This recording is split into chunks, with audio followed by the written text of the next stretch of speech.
لە هەرێمی کوردستان پێکەوە ژیانی ئاینی و هەڵکردنی نەتەوە جیاوازەکان مێژوویەکی دێرینی هەیە، بەڵام بەلای ئاینی غیرە موسڵمانی کوردستانەوە دەردەکەوێت بێگلەیی نەبن.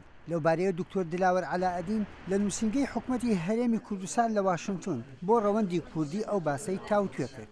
ئەوەی کە لە کوردستان ملاحەزە دەکەی لە کۆنەوە کوردستان دائما شانازی بەوە کردووە کە بێشکەیەک بووە خەڵکی کەمایەتی نەتەوەیی و ئاینی لە خۆی گرتووە و بە جددیش ینی میلەتی ئێمە جا بە سیاسیش و بە خەڵکیشەوە هەوڵیان زۆر داوە بۆی کە خەڵک لە خۆ بگرن و مەودای سنگفراوانیان نیشان بدەن و نیشانی دنیای دەرەوەشی بدەن کە چەند ئاگداری ئەو پێکاتە کەمینانە دەکەن.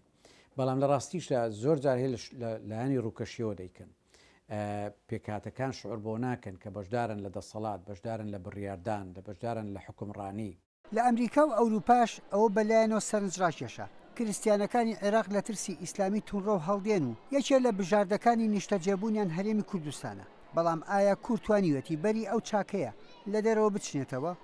ئەوەی کە لە ڕابرد ڕووی داوە ئێمە دەسەڵاتمان بەسەری دانەماوە و ئەوەی ئێستش کە لە بەردەستمانە ئەوەیە کە تاریخە تا ئێرە هێناوین، ئەوەی کە پێشتر کردومانەوە تا ئێرە هاتەوە عیلاقاتی ئێمە هەمانە لەگەر کرد و ئاشوریەکان لەگەر هەموو پێکاتەکانی تر دەبێت ئەوەی لە بەردەمان بێ سەیری بکەین و مامەڵەی لەگەر بکەین بە دیزاینێکی نوێەوە، بە داڕشتێکی نوێەوە لە مستەقبەل شتێکی وا بکەین، پێکاتەکانیش دڵنیا بکەینەوە کە ئێمە لە هەناودا مەبەستمانە ئەوان شەریک بن لەگەر لە وڵاتەکە بۆ دنیای دەرەوەش و لۆبیەکانی کرد و ئاشوریەکانی وڵاتی چۆکۆ ئەمریکا دڵنیایان بکەینەوە کە ئەمە مەبەستمانە چاچی بکەین.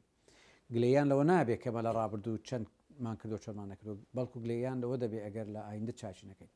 لەوەتەی شەڕی داعش لە سووریاوە گواستاوەتەوە بۆ عێراق و شەڕ و پێکدادان ناوچەکانی عێراقی گرتووەتەوە، هەرێمی کوردستان سەر ڕێهاتنی ئاوارەی سووریا ڕوبەڕووی ئاوارەی نێوخۆیش بۆتەوە. بەپێی ئامارە نافەرمیەکان هەرێمی کوردستان 2 ملیۆن ئاوارەی لەخۆ گرتووە. کێشەی کوردخایان و درێژخایانمان هەیە لە ئێستاشدا هیچ ڕوانگەیەک ڕوئایەکی وازەحمان لە بەردەمدانیە کە ئەو کێشەیە بۆ کوێ دەچێت. جا بۆیە زۆر گرنگە کە حکوومەتی هەرێم بیر لە بەرنمەیەک بکاتەوە، دەست بە لۆبیەک بکات، دەست بە پەیوەندیەک بکات کەوا لە مەودای کورتدا بتوانانی ئیمکانات و یارمەتی وەربگری، لە مەودای درێژدا استراتیژێک لە خۆ بگری کەوا ئەو هاتنی و ئاواران نەبێتە کێشەیەکی کەمەرشکێن بۆ کوردستان. هەرێمی کوردستان سەرڕای ئەو هەموو ئاوارەی ڕووی تێکردووە لە نێو خۆشدا ڕوبەڕووی چەندین قەیرانی ئابووری و گرفتی سیاسی بۆتەوە. یحیا بەرزنجی دەنگی ئەمریکا.